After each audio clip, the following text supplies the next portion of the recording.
ሰላም እንደምን ቆያችሁ ውድ የሆፕ ቻናል ኢትዮጵያ ተከታታዮቻችን። እንግዲህ ዛሬ ደግሞ በስምንተኛው ክፍል የሆፕ ወጣቶች ፕሮግራማችን ተገናኝተናል ማለት ነው።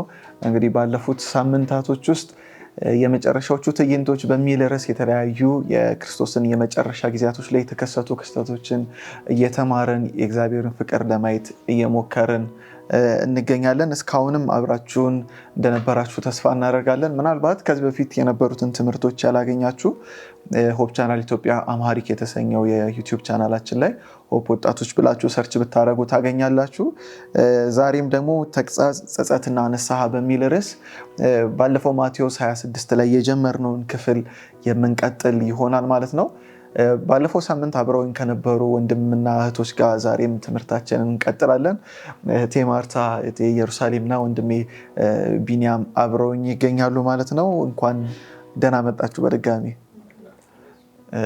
ስለዚህ ጊዜ እግዚአብሔር እናመሰግናለን። እንደገና ደግሞ ከቃሉ እንድንወያይ እንድንማር ይህንን ጊዜ ስለሰጠን እግዚአብሔር እናመሰግናለን። ምናልባት የባለፈውን ሳምንት ለመከለስ ያክል ባለፈው ትዝ የሚላችሁ ከሆነ ማቴዎስ ምዕራፍ 26 36 እስከ 46 አካባቢ እየተመለከትን ነበረ። በዛ ውስጥ በጌተሰማኒ ላይ የነበረውን የኢየሱስን ጭንቀት፣ የደቀ መዛሙርቱን ድካም አብረን እየተመለከትን ነበርና ዛሬም ደግሞ ከሱ የሚቀጥለውን ክፍል ነው የምንመለከተው። ይህም ክፍል ደግሞ አሳልፎ የሚሰጠኝ ቀርቧል ብሎ ነበር የጨረሰው። ስለዚህ አሳልፎ የሚሰጠው ይሁዳ መጥቶ ከሚይዙት ሰዓት ጀምሮ ይመጣል ማለት ነውና ጥቅሱን ስንመለከት ከ47 ጀምሮ ነው የምናገኘው፣ ወይም ደግሞ ከቁጥር 57 ጀምሮ ያለውን ስንመለከት ልክ ወደ ኢየሱስ ከመጡ በኋላ ይሁዳ እነዛን ካህናት ምናምን ይዞ ከመጣ በኋላ ልክ ሲያገኙት በጣም አንድ የሚያስፈራ ነገር ተፈጥሮ ነበር። እሱም አሳልፌ የምሰጠው እሱም ምስመው ነው ብሎ ነግሯቸው ነበርና ሄዶ ከሳመው በኋላ የምትፈልጉት ማንን ነው ሲላቸው፣ ወይ የናዝሬቱ ኢየሱስን ሲሉት እሱ ደግሞ እኔ ነኝ ባላቸው ሰዓት መሬት ላይ እንደወደቁ በቃ ያ ቃል ብቻ ራሱ በጣም ኃይለኛ እንደነበር አይተን ነበርና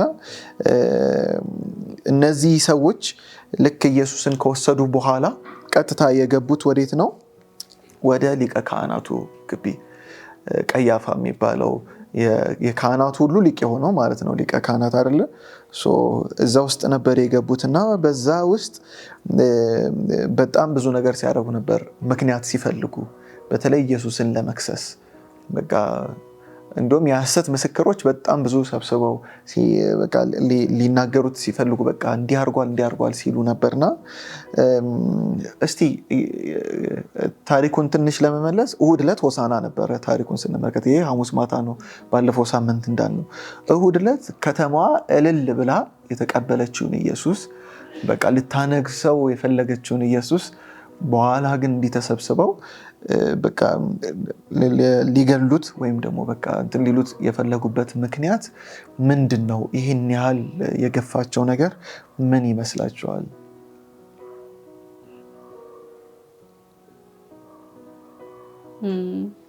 እንዳነሳ ሆኖና ትንሽ እንደ ሰውኛ አንዳንዴ ባህሪያችን ያስገርማል አይደል? ሁለት ሆሳዕና በአርያም ያሉ ያነገሱትን ንጉስ ሐሙስ ዕለት ግን አና እንደዛ ሲተፋበት ሲሰቃይ ሲንገላታ፣ ከዛ ደግሞ ዓርብ ዕለት ስቀለው ብሎ በዛው አንደበታቸው ለመናገር ምንም እንትን አላሉም ነበርና አንዳንድ ጊዜ እነሱ ብለውት አልፈዋልና እኛም ያንን ነገር እንዳንለው መጠንቀቅ ነው ያለብንና ኢየሱስ በዛ ስፍራ አነገሱት። ከዛም በኋላ ወደ ቀያፋ ሲገባ ይሁዳ መጥቶ ሲከዳው፣ መጥቶ ስሞ ሲሸጣው ኢየሱስም ይለዋልና ስቲል ግን ያቅፈዋል።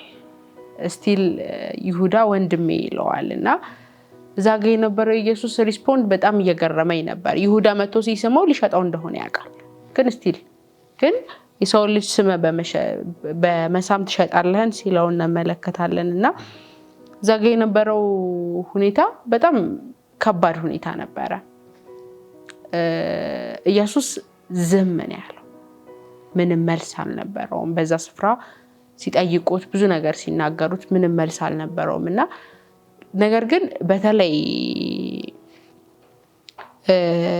ሊቀ ካህናቱ ኢየሱስን በዛ ደረጃ የመጥላታቸው ትልቁ ሚስጥር የኢየሱስ ኑሮ ይኮንናቸው ነበር።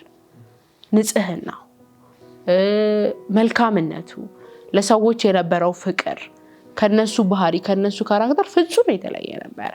ማለት የሱ እያንዳንዱ ድርጊት የነሱን ህይወት ይኮንነው ነበር።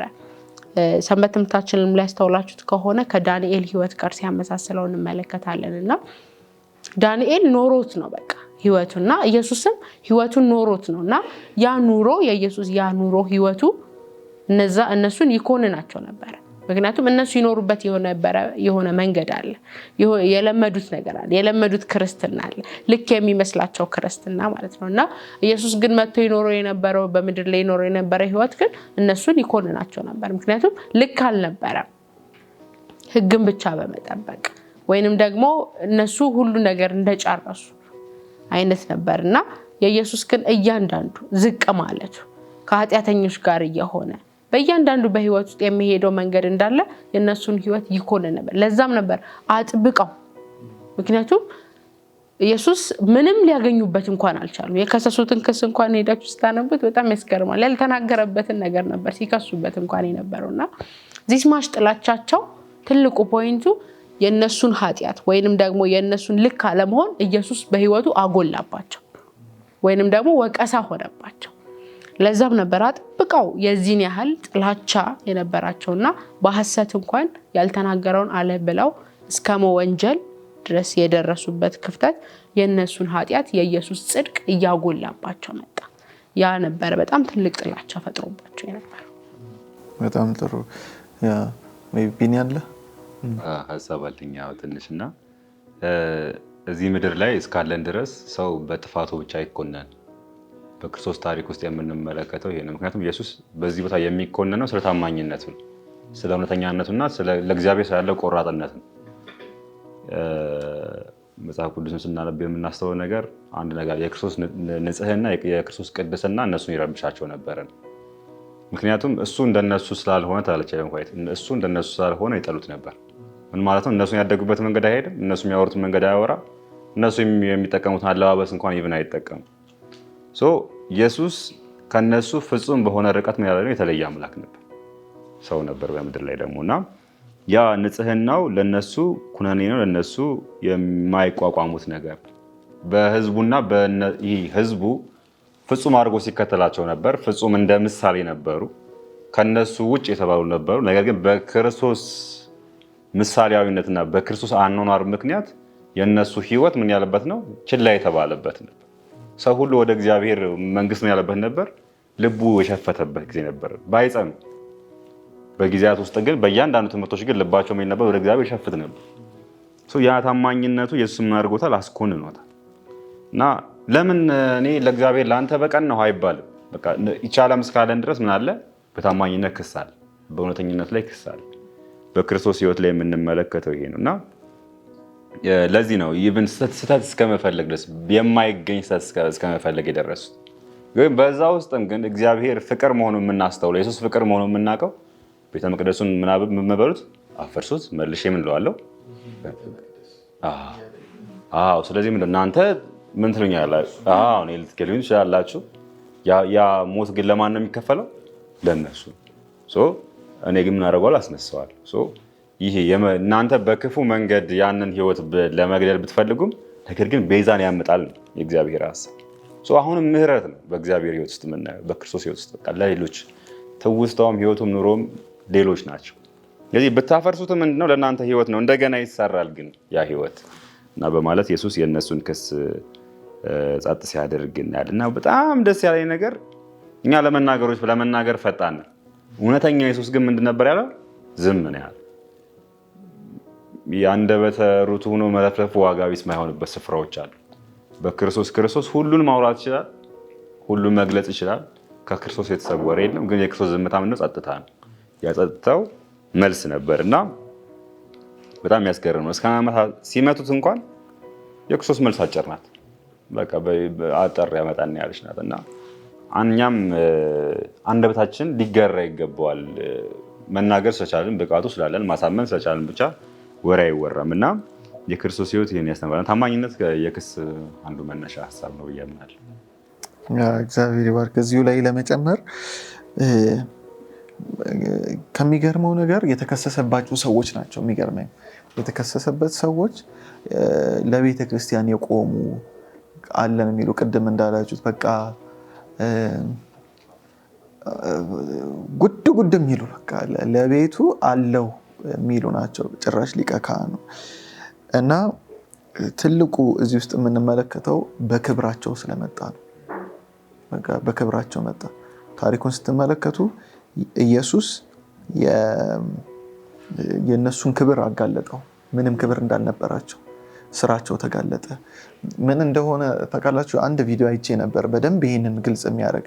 ቀያፋ ከሮም መንግስት ጋር በጣም የተሳሰረ ሰው ነው እና ሮም የሚፈልገው ምንድነው? ግብራቸውን መቀበል፣ እስራኤል በጸጥታ እንድትኖር ነው። ከዛ ውጭ ሌላ ነገር አይፈልጉም። የራሳቸው ጉዳይ ውስጥ መግባት አይፈልጉም። በቃ ብዙ የግል ምናምን ጋር አይገቡም። ምንድነው የሚፈልጉት? ግብር ይፈልጋሉ። በዛው መጠን ደግሞ ጸጥታ ይፈልጋሉ። በቃ ምንም መረበሽ አይፈልጉም።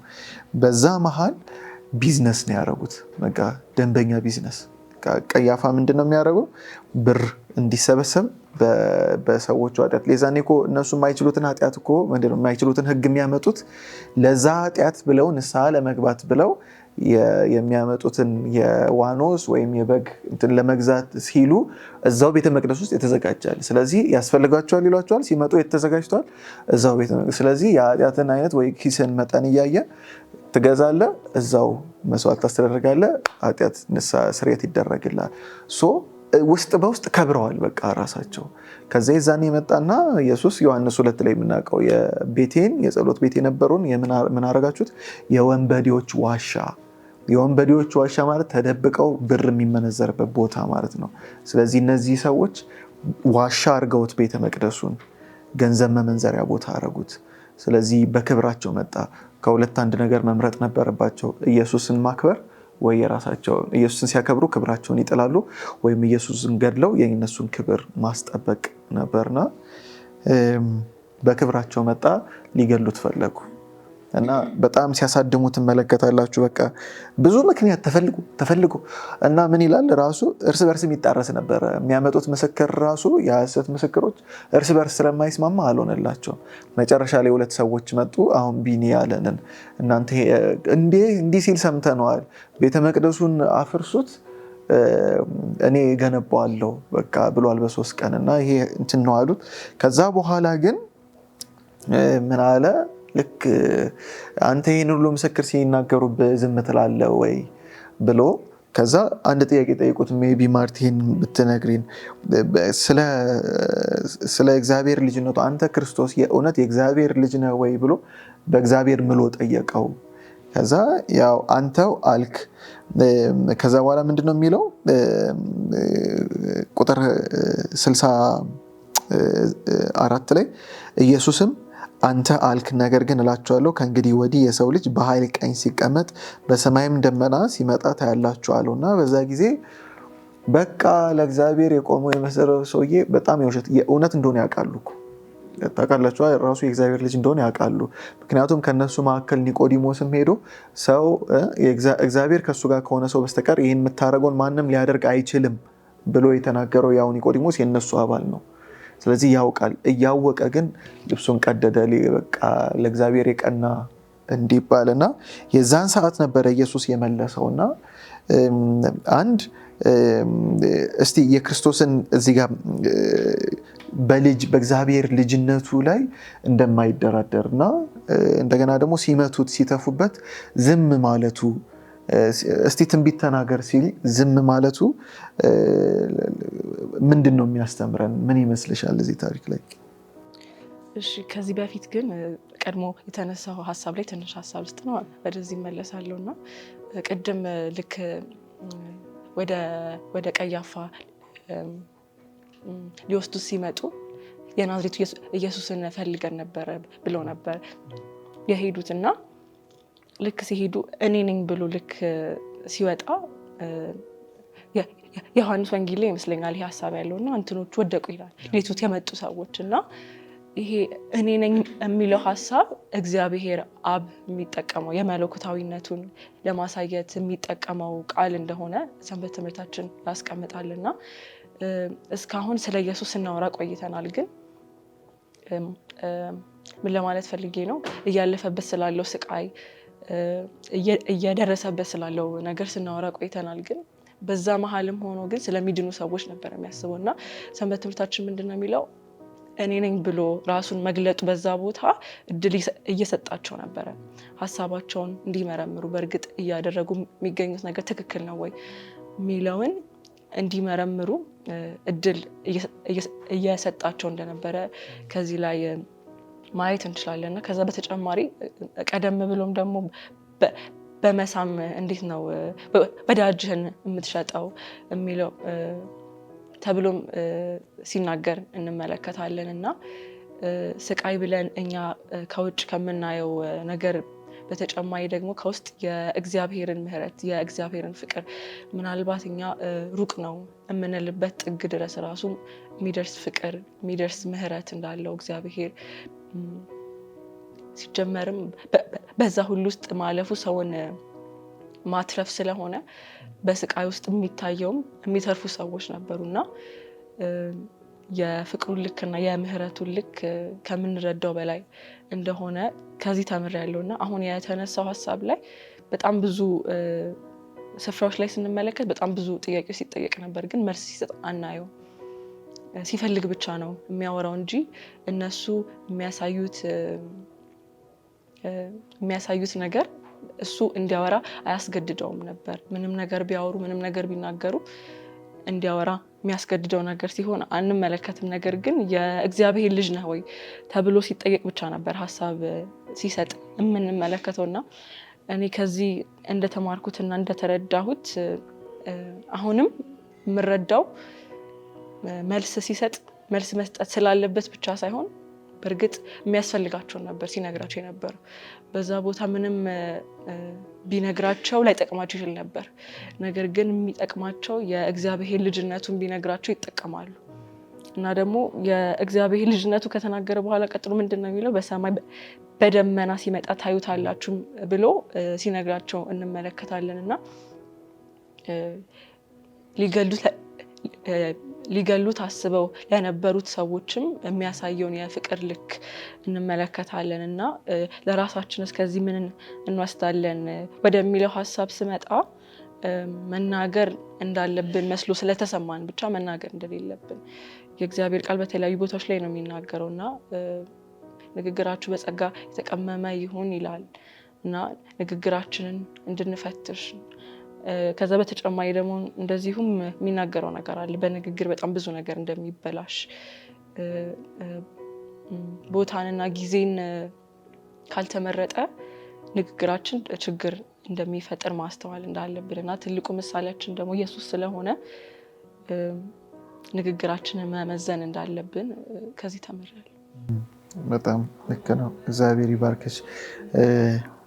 እዚህ ውስጥ በጣም ብዙ ታሪኮች እንመለከታለን። የቀሩትንም ብንመለከት ደግሞ እዚህ ማቴዎስ ላይ ያልተገለጹ በዮሐንስ ላይ የተገለጠው ደግሞ አንዱ የኢየሱስ ትህትና ምንም ዮሐንስ 18 ላይ ነው ያለው። ልክ አንዱ ሎሌ እኮ ነው ጭራሽ እንዲመልስ ትሰጣለህ ብሎ ሄዶ በጥፍ ያለው። እኔ እንደዚህ አይነት እርጋታ ቢኖረኝ አሁን በቃ እኔ ራሱ እዚህ ያገለኛል። ግን ምንድነው ለምን ትመተኛለህ? ክፉ ተናግሬ ከሆነ ክፉ መናገሬን ንገረኝ። በቃ ክፉ መስከሬ ከሆነ እውነት ከተናገርኩ ግን ስለምን ትመታኛለህ?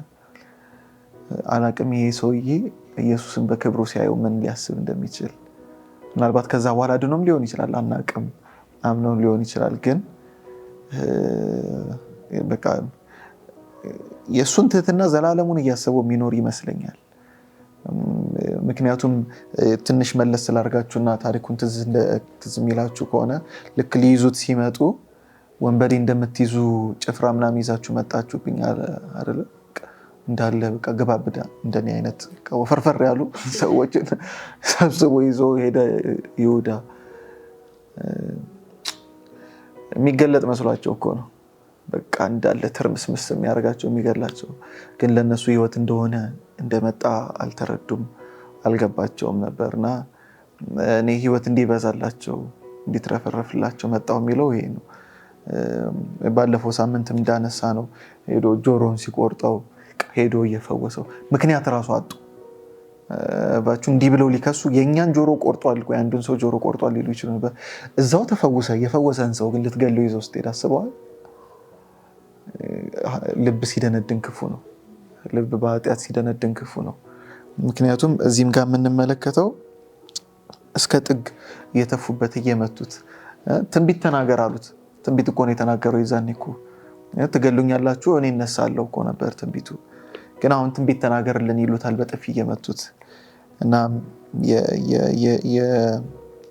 የዚህን የፍቅሩን ጥግ ያሳያቸው ነበር። ከዚሁ ጀርባ ሆኖ ግን አንድ ሰው ነበረ፣ ጴጥሮስ። ቅጥር ግቢ ውስጥ ተከትሎ ገባ። ታሪኩ ላይ የምናገኘው እሱ ነው። አይ ቲንክ ሰፊ ግቢ ነገር አላቸው። ቤትና ግቢ እንዳለው ቃሉ ይነግረናል። እና ግቢ ውስጥ ካሉ ሰዎች የሚጠብቁ ሰዎች አሉ። ከሚጠብቁ ሰዎች ጋር የፍርዱን የሚጠብቁ አይነት ሰዎች አብረው ግር ብለው ይዞት የመጡ ሰዎች አሉ። እዛ መካከል ጴጥሮስ አለ። ይህን ሁሉ ያይ ነበር። እዛ ይህን ሁሉ ባየ ሰዓት በአጥሩ ግቢ ውስጥ ቆሞ ነበር እና ከዛ አንዲት ገረድ ወይም ደግሞ አገልጋይ መታ ምን ትለዋለች ይላል፣ አንተ ደግሞ ከገሊላው ጋር ነበር አለችው። እዛ እሱ ግን የምትይውን ሰውዬ አላውቀውም ብሎ ካደ። እዛ ወደ በሩ እንደገና ሲወጣ ምክንያቱም እየተነቃበት እንደሆነ ገባው። ስለዚህ ወደ በሩ መውጣት ጀመረ። ወደ በሩ ሲወጣ ደግሞ ሌላ አይተው ይሄ ደግሞ ከናዝሬቱ ኢየሱስ ጋር ነበር አለች። ከዛም እንደገና ዳግመኛ እየማለ ሰውየውን አላውቀውም ብሎ ካደ። ጥቂት ቆይቶ ጴጥሮስ አልሄደም። ጥቂት ቆይቶ በዚያ ቆሞ የነበሩ ቀርበው ጴጥሮስን አነጋገር ይገልጣልና በእውነት አንተ ደግሞ ከነሱ ወገን አሉት። ጴጥሮስ አፉን መያዝ አይችልም፣ ያወራል። ያው ችኩል ነው እንደምናውቀው። እንደኔ ይመስለኛል አንዳንዴ በቃ ፈጠን ይላል። ሲያወራ አወራና ከዛ ምን አለ? ሰውየውን አላውቀውም ብሎ አላውቀውም ብቻ ቢል ጥሩ ነበር። ምን እንደሚል አንባችሁታል?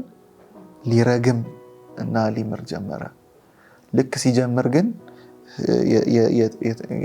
ምንድነው የተነገረው ትንቢት ተፈጸመ። እዛው ጋር ማን ጮኸ? አንዲት ዶሮ ጮኸች። ያንን የሰማ ጊዜ የኢየሱስ ቃል ትዝ አለው። ወደ ውጭም ወጥቶ መራራ ለቅሶ አለቀሰ ይላልና ንስሐ ገባ። እግዚአብሔር ይመስገን። መትረፉ በጣም ተአምር ነው። እስቲ እዚህ ጋር እናወራውና ኢየሱስን መካድና ንስሐን እንዴት ነው የምናየው? ማለት አንዳንድ ንስሐ በቃ ወደ እግዚአብሔር የሚመራ ነው። አንዳንድ ንስሐ ቀጣይ ወደምናየው ወደ የይሁዳን አይነት ነው የሚሰጥን። ግን እስቲ ጴጥሮስ ላይ ይሄንን ታሪክ ስንመለከት ምን ያስተምራቸዋል? ኢየሱስን መካድ እኛም ክደነው እናውቃለን ወይ ከሚለው ጋር ያይዛችሁ እስቲ ሜቢ ተማራችሁትን።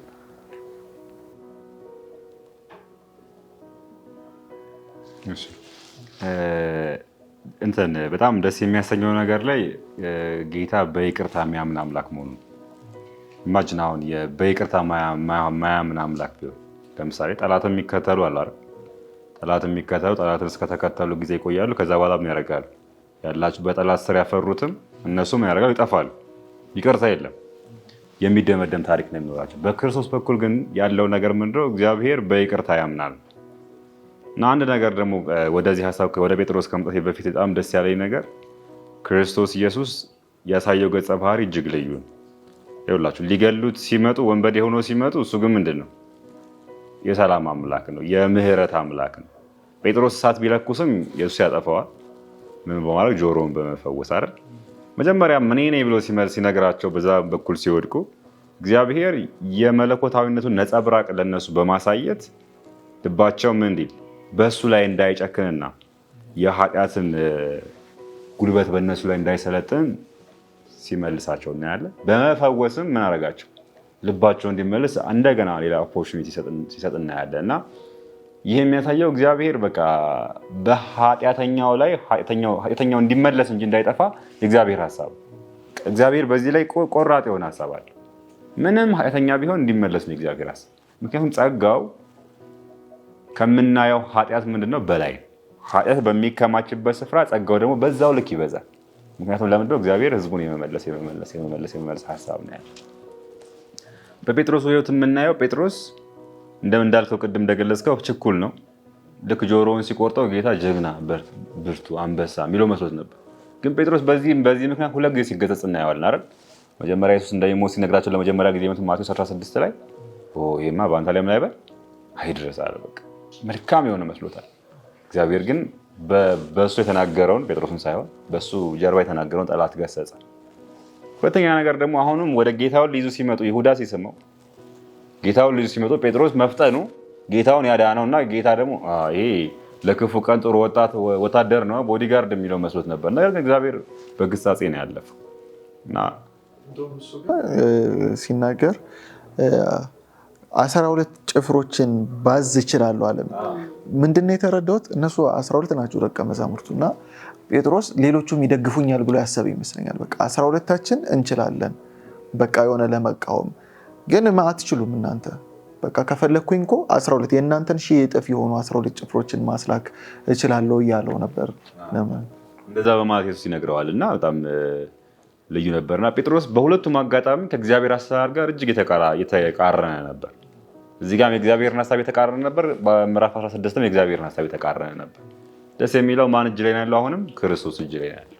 ስለዚህ የክርስቶስ እጅ ያስተምራል፣ ይምራል፣ እንደገና ያሻግራል እና ጴጥሮስ ጌታውን ሲክደው የነበረው ስሜት ነበር። ይሄ ጌታ ለደቀ መዛሙርቱ ምን አይነት ነው የሆነ በቃ ካልተገፋ እንደዚህ ገፍተው ካልወሰዱት በቀር በቃ እነሱን የሚያከብራቸው አይመስላቸውም፣ እሱም የሚከብር አይመስላቸው። ያ ነገር ስላለ ጴጥሮስ ይናደር ነበር በጌታ ላይ። ያ ንዴቱ ምን አድርገው እንዲክደው ትልቅ በር የከፈተ ነበርና እንግዲህ ታሪኩን ስናነበው ዮሐንስና ጴጥሮስ ከኋላ ምን ነበር ይከተሉ ነበር። ዮሐንስ ቀድሞ ገብቶ ነበር፣ ጴጥሮስ ግን ዘግየት ብሎ ነበር። በዛ ስፍራ ይገባል። ከእግዚአብሔር ጋር ያለውን ሪሌሽን በደንብ እንዲናገር እድል ሲሰጠው ጴጥሮስ ምን ያደርጋል? ያፈገፍጋል። መጀመሪያ ጀግና ነበረ። መጀመሪያ የነበረችው ልብ ከባድ ነበረች። አሁን ግን ጌታው በጭንቅ ውስጥ ሲሆን ጌታው ምንም እንደማይፈጥር ገባው። ኢየሱስ አሁን ልክ በኃይል አልተገልጠም እኮ። አሁን እግዚአብሔር ቃል ሲናገርም እኮ ልክ ይህ የትንቢት እንዲፈጸም ይገባል ሲላቸው ምን አሉ ነው የሚለው? ሸሹ ነው የሚለው አይደል? ኢየሱስ ምንም አይነት ኃይል ተጠቅሞ እንደማያመልጥ ገባቸው። አሁን የጴጥሮስ ልብ ምን አለች? ሙሸሽ አለች። በቃ ጭምድድ አለች። አሁን የለችም፣ አየር የላትም፣ ጠፍታለች።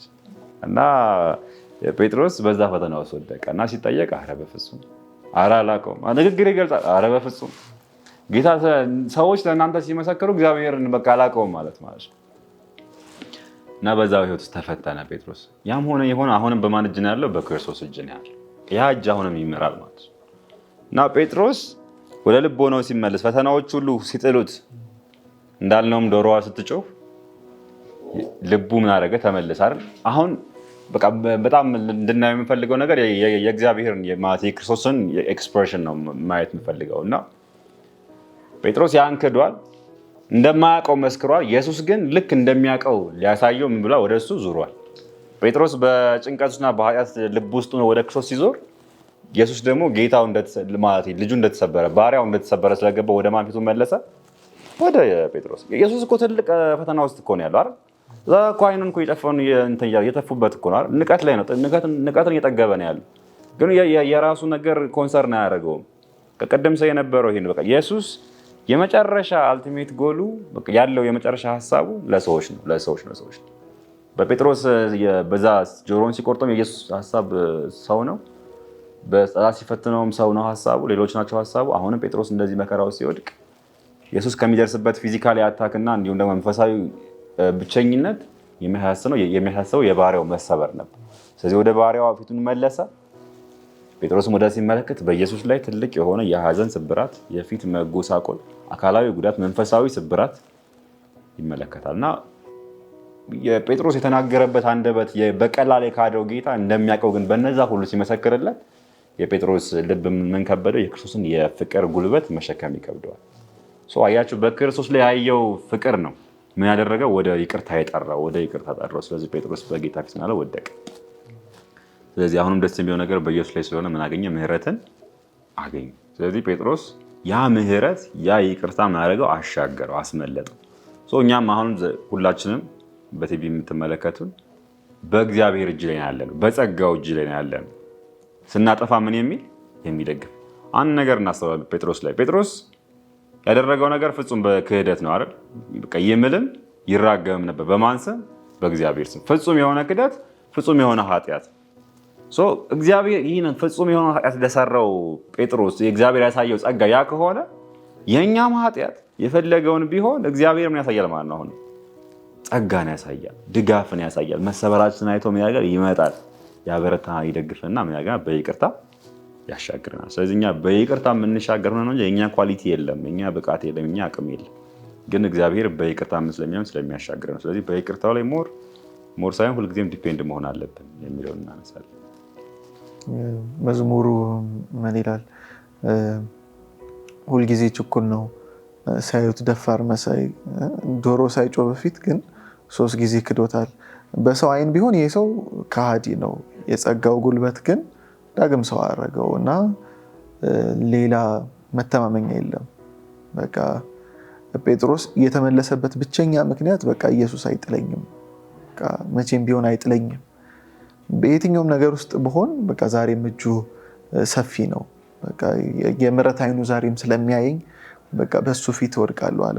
የምር እውነተኛ ንስሐ ገባ፣ ያዘው ጌታ፣ ጸጋው አልጣለውም እና በዚህ እንደተረፈ እንመለከታለን። እና ይሄ በቃ ዛሬም ይሄ ጸጋ ነው ተስፋችን አይደለ? በቃ ብንደክም የሚያበረታው ባለፈውም ሳምንት ብለናል። በየትኛውም ኃጢአት ብንሆን ባይዘው እነዚህ ሰዎች እኛ ከነሱ የተለየን አይደለንም።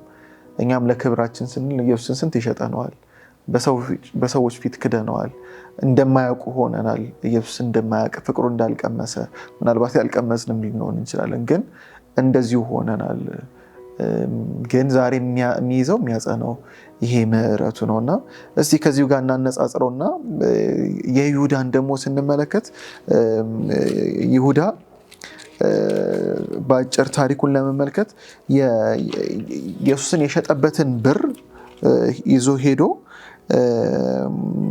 ወደ ሰዎቹ ቅጥር ግቢ ወደ ካህናቱ እንደገባ እናያለን። ለምንድነው ጠዋት የሆነው? በምሽት የሸንጎ ፍርድ መስጠት አይቻልም በእነሱ ሕግ። ስለዚህ እስከ ጠዋት መጠበቅ ነበረባቸው። እስከ ጠዋትም እንዳልተለቀቀ ባየ ጊዜ ይሁዳ ወይም ደግሞ ኢየሱስ የሆነ ነገር እንዳላረገ ባለፈው ሳምንት እንዳልነው በቃ አሸንፎ እንዳልወጣ ባየ ጊዜ ምን አረገ?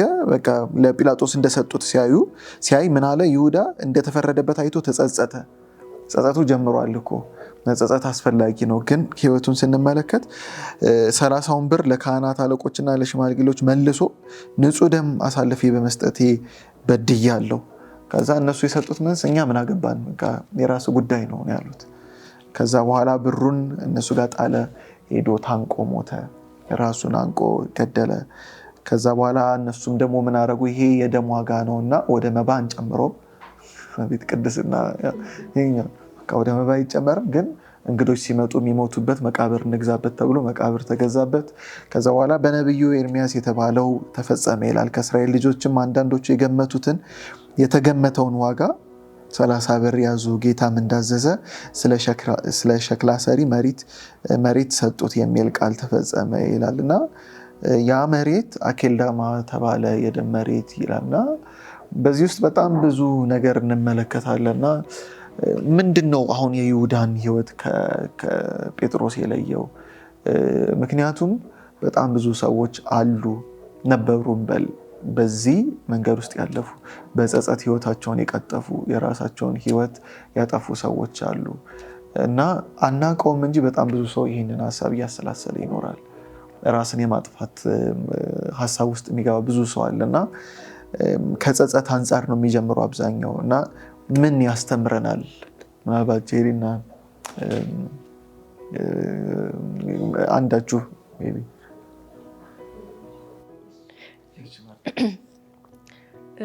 በሁለቱ መካከል የምናየው እንትን ምንድነው?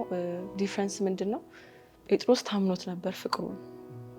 ፍቅሩን በትንሹም ተረድቶት ነበር። ሙሉ በሙሉም ባይሆን ይሄ የእግዚአብሔር ፍቅር እንደማይጥለው ታምኖበት ነበር። የዚህኛውን የይሁዳን ግን ስናይ ከድሮም ከማንነቱ ስናየው ምን አይነት ባህሪ ያለው ይላል። በራሱ የመተማመን ነገር እንደነበረው እናያለን እና በራሳችን መታመን እንደማንችል ነው ከዚህ የምናየው። የእግዚአብሔርም ቃል እንደሚናገረው የሰው ልጅ ልብ ክፉ ነው ይላል። የምንተማመንበት ያቆመኛል ብለን የምንደገፍበት ማንነት እንደሌለን፣ ሄዶ ሄዶ የሚወርቅ ማንነት፣ ሄዶ ሄዶ የሚከዳን ማንነት እንዳለን እናያለን እና በሁለቱ መካከል እንትን ያመጣው ልዩነት ያመጣው ብዬ እኔ ማስበውና ከዚህ የተማርኩት ነገር ምንድን ነው? ጴጥሮስ ታምኖበታል ይሄንን ፍቅር አብሮት በነበረበት ጊዜ ከክርስቶስ የተማረው ነገር አለ። እሱን ነገር አልረሳውም፣ እሱን ነገር ችላ አላለውም፣ አልጣለውም። ነገር ግን በዛኛው በይሁዳ ልብ ውስጥ ደግሞ የምናየው ሳያይ ቀርቶ ሳይሆን ነገር ግን ይሄ በራስ መተማመኑ ሸፈነው እሱን ነገር እና ምናልባት ዛሬም እኛን ከእንደዚህ አይነት ውድቀት ይጠብቀናል ብዬ ከዚህ ከተማርኩት የተረዳሁት ነገር ምንድን ነው? መታመኛ እንደሌለን ከእግዚአብሔር ፍቅር ውጭ ከእግዚአብሔር ውጭ የምንደገፍበት የምንታመንበት አለኝ የምንለው ነገር እንደሌለ ሊኖርም እንደማይገባ ተምሬያለሁ። ከዚህ ትንሽ እኔ እዚህ ጋር የሰይጣን ክፋትና የኃጢአት ክፋት እየገረመኝ ነበርና ሰይጣን ክፋቱ ኃጢአት ላይ እንድንቆይ ያደርገናልና ሊቀ ካህናቱም እዛ ጋር የነበሩትም ህዝቦች ከዛ ደግሞ ኢየሱስን ሊወስዱት የመጡ እንትኖቹ ወታደሮቹ ጆሮ የተቆረጠው ሰው ኢየሱስ በዛ ሁሉ ፕሮግረስ ውስጥ ምህረት እያሳያቸው ነበረ። ትክክለኛው መንገድ ግን የለባቸው መደንደን ስንመለከት ሰሞኑን ያነበብኩት የነበርኩት ክፍል አለና ሰዶም እና ገሞራ ሲጠፉ አስተውላችሁ አንብባችሁት እንደሆነ ወደ የአብርሃም ዘመድ ወደ ሎጥ ጋር ይመጣሉ መላእክትና ከገቡ በኋላ ሲያስጨንቁት ሎጥን አስወጣ ብለው በሩን ይዘጋና አይናቸውን አሳወረ ይላልና በጣም ካስገረመኝ ነገር አንዳንድ ጊዜ እኮ የሆነ ነገር ስናይ ሪስፖንድ ማድረግ አለብን አይደል? ለኃጢአታችን ንስሐ መግባት አለብን። ግን ስቲል አይናቸው ጠፍቶ እንኳን ይቀጥሉበታል ኃጢአትና እዚህም ክፍል ላይ እየተገረምኩ ነበር። ሰይጣን ኃጢአታችን ላይ እንድንቆይ ያደርገናል። ከዛ እንዴት ነው ሸንኮራ ተመግባችሁ ታውቃላችሁ? ትመጡትና ጣዕሙ ልክ ሲያልቅ ምን ታደርጉታላችሁ? ትጥሉታላችሁ። ይሁዳንም ሰይጣን ልክ እንደዛ ነው ያደረገው። ሰይጣን የመጨረሻ ጎሉ የኛ ውርደት ነው። በቃ መርሳት የሌለብን ነገር ማለት ነው። ሰርፕራይዚንግሊ በምድርም ሰይጣን እኛን አያከብረንም። ይሁዳን መጨረሻው እንዳያምር ነው ያደረገው። ወደ መስቀል እንዳይመለከት፣ ንስሐ እንዳይገባ፣ ከዛ ደግሞ ኢቭን ያገኘው እንኳን ኢየሱስን እንኳን ሸጦ ያገኘውን ገንዘብ እንኳን ይሁዳ እንዳይጠቀምበት ነው ያደረገው። ሰይጣን ኃጢአትን እንድንሰራ ይጋብዘናል። ኃጢአትን ከሰራን በኋላ ይከሰናል። ከዛ ደግሞ ወደ ምህረቱ እንዳንሄድ ይከለክለናል። በምን? በክስ። ከዛ ያንን ምህረት ሳናገኝ ሰማይንም ምድርንም ሳናጣጥም እንድንቀር ነው የሚያደርገውና የዓለምና የሰይጣን ክፋቱ ይሄ ነው። በቃ የመጨረሻ ልክ እኛ ልክ እንደ ሸንኮራ ነን ለሰይጣን። ጥቅማችንን ብቻ የለም በእኛ የሚፈልገው ነገር ካደረገ በኋላ ነው የሚጥለንና ይሁዳም ላይ የነበረው ነገር ይሄ ነውና ሪሊ ሳነበው ለይሁዳ ያዘንኩለት ነበር። የእውነትም ያሳዝናል። ማለት ይሁዳ የነበረው ሞቲቭ ልክ እንደዛ አልነበረ። እሱ የመሰለው ኢየሱስ ኃይሉን እንደሚገልጽ ሪስፖንድ እንደሚያደርግ ያስብ ነበርና ከዛ ሄዶም ተጸጸተ ይላል። ብሩን ለመመለስ ፈለገ። ከዛ አያገባን በቃ ሰይጣን ጎሉን ካሳካ በኋላ ስለኛ ህይወት አያገባው ጨረሰ። በቃ በእኛ መጠቀም የፈለገውን ነገር ሰይጣን ከተጠቀመ በኋላ አያገባኝም ነው። አስተውላችሁ እንደሆነ ህይወታችሁ ላይ ብዙ ነገርን ካደረግን በኋላ ኢቭን ወደ እግዚአብሔር እንዳንመለስ እንኳን ይከለክለናልና እዚህ ጋር የሰይጣንን ክፋት ኃጢአት ላይ እንድንቆይ እንዳናስተውል እነዚህ ሊቀ ካህናቱ ጭፍሮቹ ኢቭን ጆሮ የተቆረጠው እንዴት አለመመለስ ከባድ እኮ ነው አይደል? ዮሐንስ እንዲያውም በጣም ይገልጸዋል። እኔ ነኝ ሲለው ሲወድቁ ሲነሱ ያ ሁሉ ፕሮግረስ የመመለስ አለ። ግን የሰይጣን ክፋቱ ኃጢአት ላይ እንድንቆይ ያደርገናልና ግን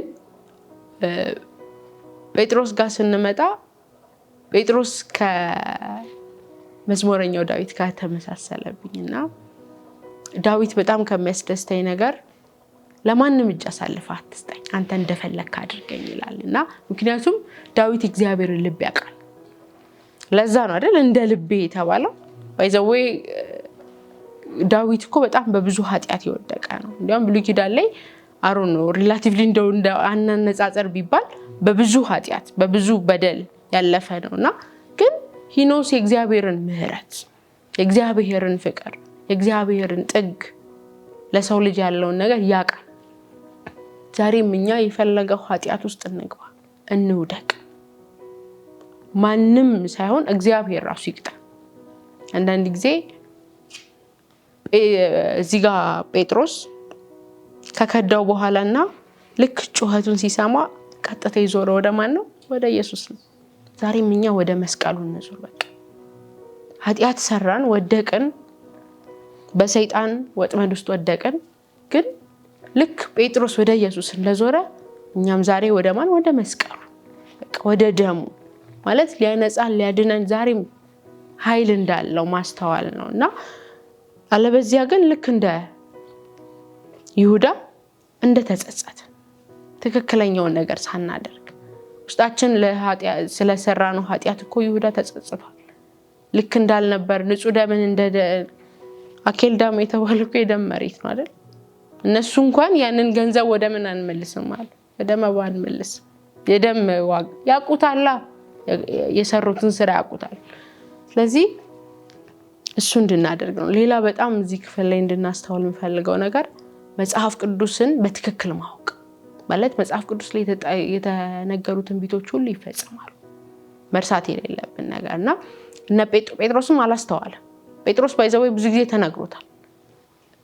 መጽሐፍትን በደንብ አገላብጦ አጥንቷል።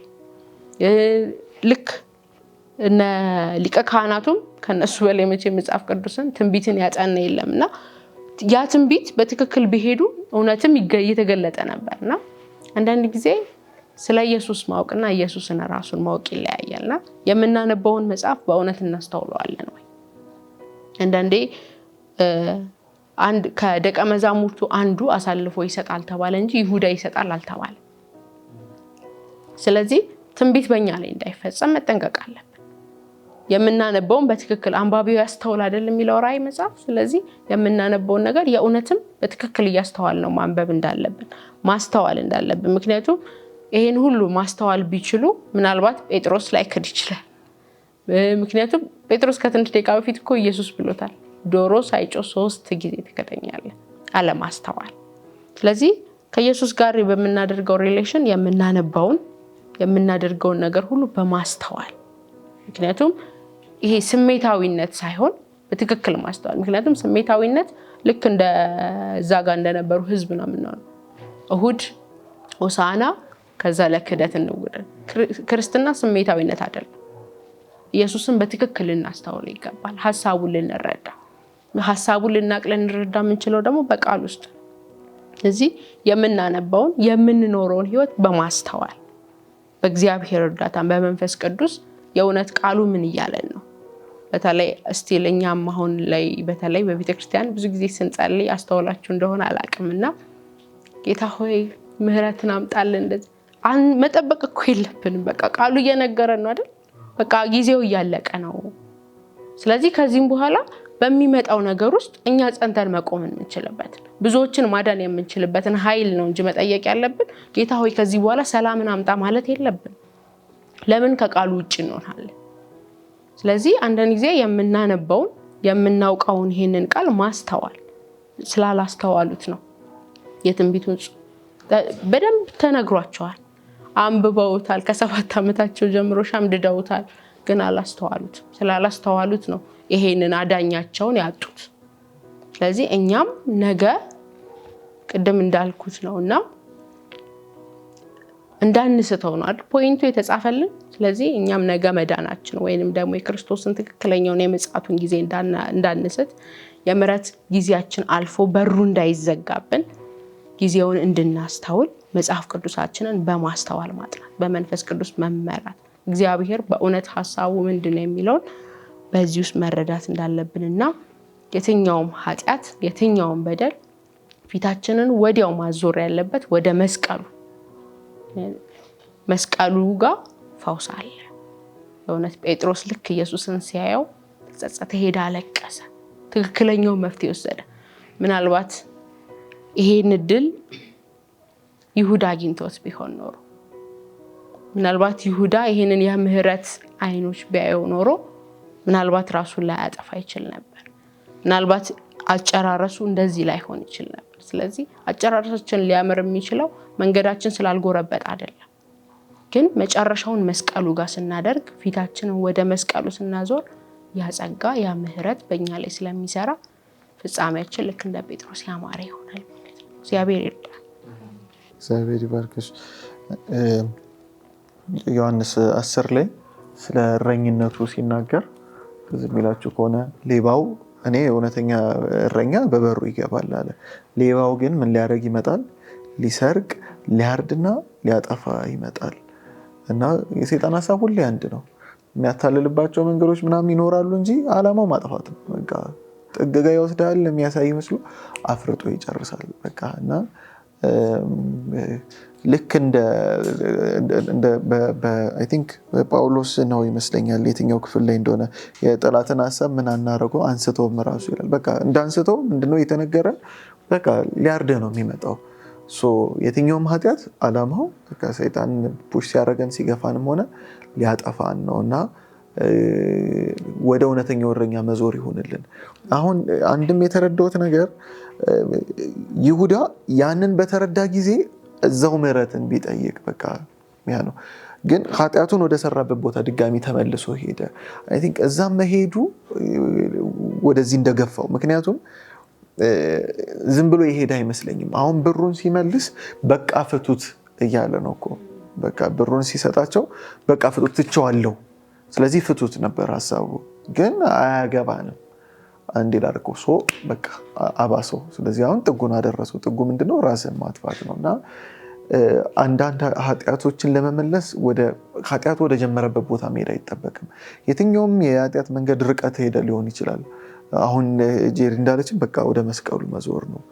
ምህረት አለ፣ መስቀሉ ስር ምህረት ጸጋ አለ እና የትኛውንም አይነት ኃጢአተኛ የሚያነሳ ምህረት አለ። ይሁዳም አሁን እንደተባለው ይሁዳም እድል ነበረው። ምክንያቱም በኋላ ሲናገሩ ይሁዳም ታድሎ ነበር ይላሉ። በቃ ከኛ አንዳንዱ እንዲሆን ታድሎ ነበር። በኋላ በወንጌል ከጠነከሩ ከበረቱ በኋላ ራሱ ማለት ነውና ከኛ አንዳንዱ እንዲሆን ታድሎ ነበር፣ እድል ነበረው ነው። በቃ ያጠፋው እሱ ባለፈው ሳምንት ብለናል። ቢኒም ብሎ ተወስኖ አይደለም፣ በቃ አጥፊ ሆኖ ተወልዶ አይደለም ይሁዳ እድሉ ስለነበር በቃ በዛ እድሉን ስላልተጠቀመ በዛ ብቻ ግን ስለወደቀ ነውና ዛሬም እድል አለ። እስትንፋስ ካለን ድረስ እድል አለ። እስትንፋስ ከኛ እስካልተወሰደች ድረስ እድል አለን እና ከዚህ በላይ ብንሄድ በጣም ደስ ይለኝ ነበረ፣ ግን ሰዓታችን ስለሚገድብ እሺ ቢኒ አጭር ሀሳብ ምንድነው? ይሁዳ ከኛ የተለየ ሰው አይደለም። ላነሳው የፈለኩት የይሁዳን ታሪክ ሳነብ ያስተዋልኩት ይሁዳ ልክ እንደኔ ነው፣ ልክ እንደ ጄሪ ነው፣ ልክ እንዳንተ ነው። አሁን ጴጥሮስ አንድ ባህሪ ተነገረ፣ ችኩል ነው አይደል? ሌላው ባህሪ ሌላ ድክመትም እኮ አለበት ስላልተነገረን። ይሁዳም ችኩል ይሁዳም ምንድነው ያጠቃው ባህሪ ያለው ልክ እንደኛ መልካም ባህሪ ያለው። ለምሳሌ አንደበተ ርቱዕ ነው፣ ፋይናንሻል አያያዙ ጎበዝ ነው፣ ሌሎች ባህሪም አሉት። ልከተልም ያለው እሱ ነው። ስቦታል ጌታ፣ ግን ከገባ በኋላ ግን ያ የዓለም ባህሪ ይዞ መጥቶ ነው ኢየሱስ ጋር ያረፈው። እና ይሁዳን የለየው ነገር ምንድነው? ኃጢአቱን ማሳደጉና መንፈሳዊነቱን ማንቀንጨሩ ነበር። ምን ማለት ነው? ከእግዚአብሔር ሐሳብ ጋር ምን ማድረግ፣ በእግዚአብሔር ሐሳብ ራስን አለማሸነፍ ነው እንጂ እኛም ነገ ይሁዳ የመሆን እድል አለን። ልክ እኛ ጥሩ ባህሪ ያለን መጥፎ ባህሪ ያለን፣ ያን ባህሪ መጥፎ ባህሪ በክርስቶስ መስቀል ካላሸነፍኩ፣ በጸጋው ካላሸነፍኩት፣ ክርስቶስ እንዲሰራኝ ካልፈቀድኩት፣ ራሴን ካልሰጠሁት ያድጋል፣ ኃጢአት ያድጋል። ይሁዳ እኮ የሚገርመው ነገር ልክ ጌታ ባለሀብቱን ልከተል ሲለው ይሁዳ ቅሬታ ነበር። ምክንያቱም ያ ሰው ፋይናንሻሊ ስትሮንግ ነው ባለሀብቱ። ኢየሱስ እዚህ ጋር ዲሲሽን ሜኪንጉ ልክ አይደለም፣ እኔ ከሱ የተሻልኩ ነኝ የሚል ሀሳብ አለው። ምን ማለት ነው? ኃጢአቱ እያደገ መጥቶ ከጌታው በሆነ ቦታ ምን እንደሚል አሰበ፣ እንደሚበልጥ አሰበ። ኃጢአት ምን ይላል ማለት ነው? ያድጋል። ዝም ብሎ ኃጢአተኛ ቁጭ ስላለ ቁጭ አይልም፣ ያድጋል። ሲያድግ ደግሞ ከጌታ የሚበልጥ መሰለ። መጨረሻ ኢየሱስ ምን አለ? 12 ነበራችሁ ደቀ መዛሙርት፣ አሁን ግን 11 ናችሁ። በመካከላችሁ አንደኛው ምንድነው? ዲያብሎስ ነው። ምን ማለት ነው? ይሁዳን ሙሉ ለሙሉ ሰይጣን ብሎታል፣ ተቆጣጥሮታል። አሁን ይሁዳ አይታይም። ልክ ጴጥሮስ ላይ ንግግሩ ጌታ እንደሚመስል ይሁዳ ደግሞ ማን ይመስላል? ዲያብሎስን ይመስላል። እኛም ይሁዳ ማንሆንበት ሪዘን የለም። ከዛ ይሁዳ ላለመሆን ግን ምን ማለት ነው? ወደ ጌታ መቅረብ ነው፣ መጠጋት ነው። ጌታኛ የሚሰራ አምላክ እና ይሁዳ የሚያሳዝን ሰው ነው። በጣም የሚያሳዝን ሰው ነው። እንደ ጴጥሮስ ጌታን አላወቀውም፣ አላስተዋለውም፣ አልወደደውም፣ አልተጠማጠመውም። ጴጥሮስ 10 ቢቸኩል የፈለገውን ቢሰራ ጌታው ግን የሆነ ቦታ ላይ እንደሚቀይረው ያውቃል። በጌታው ላይ ፍጹም እምነት ነበር። ይሁዳ ግን የለው። ሲመጣም ምንድነው የተሸነፈውን ማንነቱን ይዞ መጥቶ ምናለው ቀጠለው። እንደዚህ ይዞት ቀጠለ እና በጌታ ቤት ስለመጣን አይሆንም፣ ከጌታ ጋር ስለሄድን ነው የሚሆነው፣ ከጌታ ጋር ስለተስማማን ነው የሚሆነው፣ ከጌታ ጋር ስለቀጠልን ነው እንጂ የሚሆነው መጥቶ ያለንን ነገር ተቀጠልን እኛም ይሁዳዎች ነን። እና እግዚአብሔር ልጁን ለማጥፋት ያዘጋጀው ዕቃ አይደለም ይሁዳ። የሐሳብ በእግዚአብሔር ሐሳብ ውስጥ የለም። እግዚአብሔር ማንን ለጥፋት የፈጠረው የለም። እና ይሁዳም በልዩነት የታሰበ ሰው ነበር። ያው እግዚአብሔር አልመረጠውም ከደቀ መዛሙርቱ፣ ግን እሱ ግን ልከተል ስላለ ግን ጌታ ምን ብሎታል? አብሮ ይዞታል። ምን ሊያደርገው? ያንን ባህሪው ሊያሸንፍና የራሱ ሊያደርገው። ይሁዳ ግን አልሸነፍም አለ እና በመጨረሻ የሚያጋጠመው ይሄ ነው። ጌታው መጽሐፍ ቅዱስ እንደሚነግረን አንድ ነገር አይቷል። ይሁዳ ጌታን ወደ ገደል ሊገፈትሩ ሲል በመካከላቸው ምን ብሏል? አልፏል አይደል? ሊወግሩ ሲሉም እንዲሁ አምልጧል። ጌታ ምንድነው? ይሄ ኃይለኛ አምላክ ነው። ይህ ሰው ገፋ ባደርገው ምን ያደርጋል? እስከ ጥግ ሄዶ በትንተናቸውን ያወጣል ነው ያሱ ሀሳብ። ሁለተኛ ነገር ደግሞ ኢየሱስ ገር ሆነበት፣ የዋህ ሆነበት። ስለዚህ የዋህነቱና ገርነቱ ወደ ስልጣን አላመጣ ብሏል። እኔ ትንሽ ደገፍ አድርገው ነው እና በስልጣን ላይ ማን ይባላል? ይሁዳ ማን? እኔ ወደ ንግስና ያመጣሁ እስኪና በቀኝ የይሁዳ ሀሳብ ነው። ጌታውን የመግደል ሀሳብ አልነበረውም። አያችሁ፣ ኃጢአት ይጨመድዳችሁን፣ አስተሳሰባችሁን ዜሮ ያደርጋል። ማሰባችሁን ዊዝደም የሚባል ነገር አይኖርም። ጨለማ ትሆናላችሁ፣ ጭልም ትላላችሁ፣ ዕውሮች ትሆናላችሁ። ምን ማድረግ እንዳለባችሁ አታውቁም። በእናንተ ዘንድ ልክ ናችሁ፣ እግዚአብሔር ግን ምን አይደለም የሚያየው፣ በእናንተ ልክነትን አይደለም የሚያየው። ግን እናንተ ልክ ነኝ ነው የምትሉት። ብትናገሩ እኔ ምን አጥፍቼ ነው የምትሉት። ኃጢአት እንደዚህ ውር ያደርጋል፣ አስተሳሰብን ይቀይራል። እና ይሁዳ እንደዛ አደረገ። መጨረሻ ላይ ይሁዳ የሀዘነኝ ታሪክ ምንድነው? ሲያየው ጌታ ምን አይልም። ይሄ ይሁዳ ያሰበውን አይገልጥም። ሲያዝም ጸጥ ነው ያለው። ይሁዳ ግን ጠብቋል። መለኮታዊነት ሲገለጥ ድርምስምስ የሚያደርጋቸው በፍርድ ወንበር ሲቆም አሁን ካሁን ሲል ጌታ ምን አለ? ጸጥ አለ። መመለስ አልቻለም ይሁዳ። ስለዚህ ንጹህ ደም አፈሰስ ብሎ መጣ። ግን ምን ማድረግ አልቻለም። ታሪኩን በደንብ ስናነበው ባለው ግርማ ሞገስ ባለው ድምፅ መጣ ይሁዳ፣ ባለው የቃልናት ንግግር መጣ። ነገር ግን ካህናት ናቁት። ጌታ ይሄ ለዘመናት አብሮት የነበረውን ጌታ ለነሱ አሳልፎ ስለሰጣቸው ናቁት ትለናለች። እና ንቀት ነው የደረሰበት፣ መገፍተር ነው። ማዳን አልቻለም። አሁን ግን ልዩነቱ እንደ ጴጥሮስ ጌታን አላየ፣ ራሱን አየ። የራሱ ስራ የራሱን በደል አየ። ጴጥሮስ ጌታን አየ፣ ምህረትን አገኘ። የዛ ጋር ጸጋው ፈሰሰ። ይሁዳ ግን ሊያይ ዝግጁ አይደለም። ጌታውን ስላላየ ምህረት አላየም። ራሱን አየ፣ ጉስቆናውን አየ፣ ኃጢአቱን አየ፣ ስራውን አየ። ራስን ማየት ወዴት ነው የሚመራው? ሲጀምር ወደ ሞት። ራሱን አየ፣ ሄደ። ይህችን ዓለም ተሰናበታት እና በማይሐዘን ፍጻሜ ተደመደመ። እኛም ህይወታችንን እኛን ከማየት አልፈን ጌታን ካላየን የይሁዳ ባህሪ የይሁዳ ህይወት እኛ ላይ ይፈጸማልና መስቀሉን ነው ማየት አለብን። መዳረሻችንን ነው ማየት አለብን። ኢየሱስን ነው ማየት አለብን። ከዛ ከኢየሱስ ምንጭ ላይ ምን አለ? ምህረት አለ፣ የሚያነጻ አለ፣ የሚቀድስ ማንነት አለ ለማለት ነው። እግዚአብሔር ባርክ።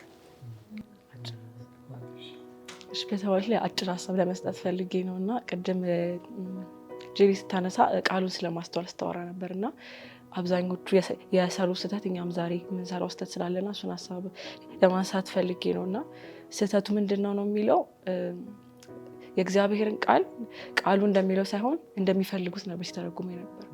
ዛሬም ብዙዎቻችን የምንሰራው ስህተት ብዬ የማስበው እሱን ነው እና የይሁዳም ስህተት የነበረው በራሱ እቅድ ሳይሆን በእግዚአብሔር እቅድ ሳይሆን በራሱ ሀሳብ ነበር እግዚአብሔርን ሲገምትና ሲለካ የምናገኘውና ምናልባት ለብዙ ስህተቶችና ኃጢአት እንደሚዳርገን ማስበው ነገር ይሄ ነው። ቃሉ እንደሚለው እግዚአብሔር ራሱን እንደገለጠበት መንገድ ሳይሆን እኛን እሱን በምንፈልግበት ልክ ወይም ደግሞ በእቅዳችን ልክ ስናስገባው እዛ ጋር ስህተት እንደሚፈጠር ከዛ በተጨማሪ ደግሞ ከይሁዳ የምንማረው ስህተቱ ምንድን ነው? በራሱ ጥበብ ሲታመን እናያለን። አሁን ቢኒ እንዳነሳው ነው በራሱ ጥበብ እንደዚህ መሆን አለበት ብሎ ነገሮችን በራሱ እስኪደመድም ድረስ ደረሰና እኛም ዛሬ በህይወታችን በጣም ትናንሽ በምንላቸው ውሳኔዎች ራሱ የእግዚአብሔርን ምሪት የእግዚአብሔርን ፈቃድ ካልጠየቅን በጣም በትናንሽ ነገሮች መሸወድ እንደሚቻል የምንታመንበት ጥበብ እንደሌለ በእግዚአብሔር ላይ መታመን ራስን ለሱ ሙሉ በሙሉ መስጠት ሁሉንም ነገር እንደሚያካትት ይሄን በራሴ ጥበብ ነው የምወጣው የእኔ ነገር አለኝ እንደማይኖር በቃ ስንሰጠው እኛነታችንን ስንሰጠው እኛ ጋር ምንም የሚቀር ነገር እንደማይኖርና በእሱ ከተመራን ደግሞ ምንም ስህተት እንደማይገኝ እግዚአብሔር ታማኝ እንደሆነ ከሱ ምንም ስህተት እንደማይገኝና ይሄንን እንማራለን ብዬ አስባለሁ። እግዚአብሔር ይባርክሽ።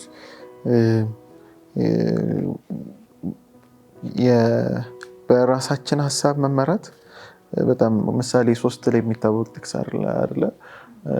በራስ ማስተዋል አትደገፍ። በራስ ማስተዋል መደገፍ ሁሌ ገደል ነው ይዞ የሚከተው። ምክንያቱም ይሄ ስጋ ይታወቃል ሁሌ ወደ ድካም ሁሌ ወደ ኃጢአት ያዘነበለ እንደሆነና በራስ መታመንም የሚጨርሰን ሞት ጋር አድርሶ ነው ልክ እንደ ይሁዳና የእውነት ግን እንደ ጴጥሮስ ምህረቱን ማየት እንድንችል እግዚአብሔር ይርዳን። በዚሁም ተመልካቾቻችን ለእናንተ ልንገልጽላችሁ ወይም ደግሞ እኛም ከተማርነው ልናካፍላችሁ የምንወደው ምንድነው መድከም አለ። ከዚህ በፊትም እንዳለው በኃጢአት ጭምልቅ ማለትም አለ በደንብ ግን ስቲል እግዚአብሔር ምህረት ማየት ያድናል። አንዳንዴም ደግሞ እየሄድንበት ያለውን መንገድ እንድናውቀው ደግሞ እግዚአብሔር ይርዳን። ምክንያቱም ይሁዳ በ30 ብር ሸጦታል ኢየሱስን በ30 ጥሬ ብር። የኛ 30 ጥሬ ብር ምን ይሆን? ምናልባት ጊዜያችን ይሆን ኢየሱስን እየሸጥንበት ያለው? ክብራችን ይሆን ወይ ምኞታችን ይሆን? ምክንያቱም ለሱ 30 ብር ለኛ ሌላ ነገር ሊሆን ስለሚችልና ስቲል በሸጥንበት ውስጥ ግን የእግዚአብሔር ምህረትን ካየን ስቲል መዳን አለ ስቲል መትረፍ አለና ይሄንን ምህረት እንዲደርሳችሁ የኛ ምኞታችን ነው። ምናልባት አሁን ብዙ ጊዜ አይወራለትም እንጂ ብዙ ሰዎች በብዙ ማጥ ውስጥ በብዙ ጸጸት ውስጥ ሆነው ራሳቸውን ለማጥፋት የሚወስኑ ብዙ አሉ። አሁን ሶሻል ሚዲያውን ብዙ የሚገልጠው አለ እንትና ራሱን አጠፋ እንትና ራሷን አጠፋች እየተባለ ከሞት የተለየ ምርጫ አለ። ራስን ከማጥፋት በጣም ብዙ የበለጠ ምርጫ አለ። እሱ ምርጫ ኢየሱስ ይባላል። መስቀሉን እንድታዩ የትኛውም የደከመውን የሚያነሳ መስቀል አለ። ምክንያቱም የእኛን ሸክም ተሸክሞ የእሱን ደግሞ የፍቅር ሸክም ያሸከመን ጌታ አለ። የትኛውም የከበዳችሁ ነገር ካለ በእግዚአብሔር ፊት ጣሉት።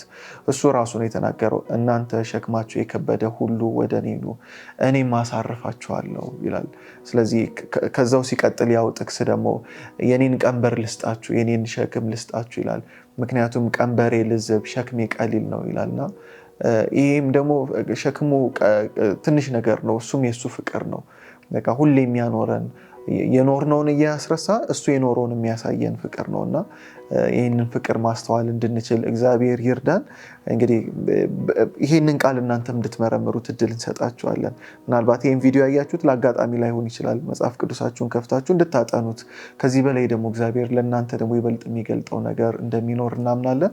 ስለዚህ ቃሉን አሁንም እንድትገልጡ አሁንም እንደተባለው ደግሞ ይበልጥ በቃሉ ውስጥ ብዙ ጊዜ እንድናሳልፍ ከዛ ስለሆነ እውነተኛው ምንጭ የምናውቀው ቁጭ ብለን ብቻ አይመጣም እና ጊዜ መስጠት እንድንችል እግዚአብሔር ይርዳን።